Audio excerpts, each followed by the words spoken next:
Although not a lot is known about Liam Payne's death, some alleged information has been released regarding the final moments leading up to the singer's death. Now, it would seem that what was reported sort of does actually line up with what may have happened that day. That's due to what this individual said prior to the police releasing the fact that they had checked out these individuals. So it's said by a hotel member of staff at Casa Sur Hotel, who goes by the name of Miguel, that Liam came to the hotel bar at around about 9 a.m. and ordered 2 bottles of whiskey and a bottle of champagne. And the hotel staff member noted that this was kind of weird behaviour due to the time that it was. He then stated that 2 females went up to Liam's room. They later came down and they demanded that Liam paid for their services. And although Liam Payne's girlfriend had only left a couple of days prior, it's pretty sad just to think in what these services were and the reasoning as to why they were there. Not only that, but it's also been reported that Liam was apparently staying at the same hotel as his ex,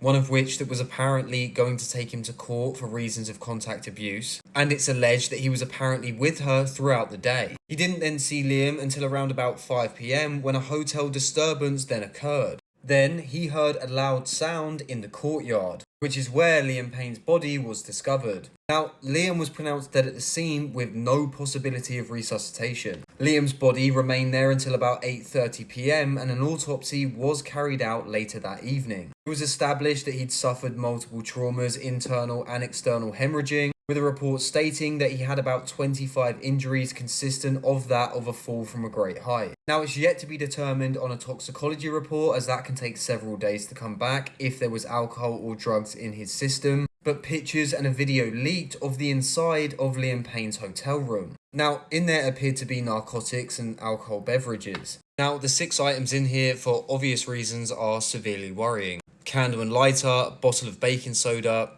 aluminium foil, Dove soap box and tin lid. Now, I can't say it on here for obvious reasons, but these items combined make crystal, as using an item like baking soda with something like that can crystallize it, with the aluminum foil as well as a candle and lighter to obviously heat the ingredients up on something like a tin lid, which creates a rather intense substance. A substance in which that could explain his somewhat erratic behaviour combined with an element of mental stress and a breakdown at the time. Now, so far his death is actually being treated as suspicious by prosecutors, which just means that more needs to be established with what happened before his death and who he was in contact with. Police have also seized his laptop and phone, which to them could provide evidence as to who he was in contact with moments before his death, as well as eyewitness reports. Now, police did get in contact with 2 women that were with Liam prior to his death, which gives credence to the hotel staff's story, because he stated that 2 women came downstairs demanding payment for their services, only for police to later identify 2 women coming forward. Not only that, but there were multiple objects inside of Liam's room that were smashed up. Also, they found anxiety and multiple over-the-counter prescriptions, and Liam had online actually spoken about his mental health only just recently. Now, as we all know, Liam shot to stardom in like 2010, and he was a part of one of the biggest boy bands. And as we all know, this was from a very early age. In a mixture and a group of individuals that were all potentially stars, it must have been very hard to just generally fit in. And Liam, over the years in interviews, had shown that he kind of tried to chameleon his own personality just to fit in. And this can actually alienate an individual, because the more that they try to fit in with a group of people, or they try and act in a certain way that they think will make the others accept them, the more it actually alienates and only pushes them further out. And when this happens, it makes an individual question themselves because they've changed to try and fit in. And this can happen to them in multiple groups, whether that's friends, family, or even just work colleagues.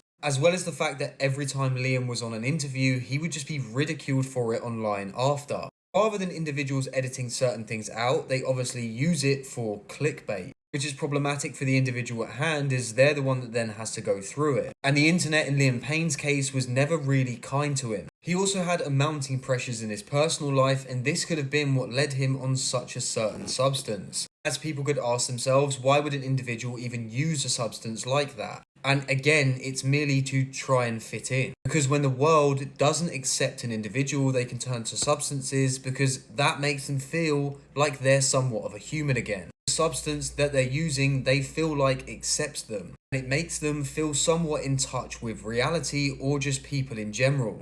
As we all know, it actually doesn't. But to the individual or the user at hand, it makes them feel a sense of peace, or a sense of connectivity with the world again. And as opposed to turning to people, that's why they could turn to the substances that they're using. And in Liam's case, if he felt like the public wasn't accepting him, then he may have turned to a substance to feel like that would accept him. But the acceptance of the substance can obviously be catastrophic, as that short-lived euphoria can turn into a complete downward spiral. And that spiraling downfall after a really intense euphoria could have been what led to Liam's final moments. It's such a sad version of events because so many people grew up listening to this individual and feel like they grew up listening to this individual and group. And it's such a short-lived life to see someone go in such a horrific fashion. But please, if any of that does relate to you, then don't be afraid to seek help. Always remember that you are loved, and even if you don't feel like that, I love ya. Unless you're like Adolf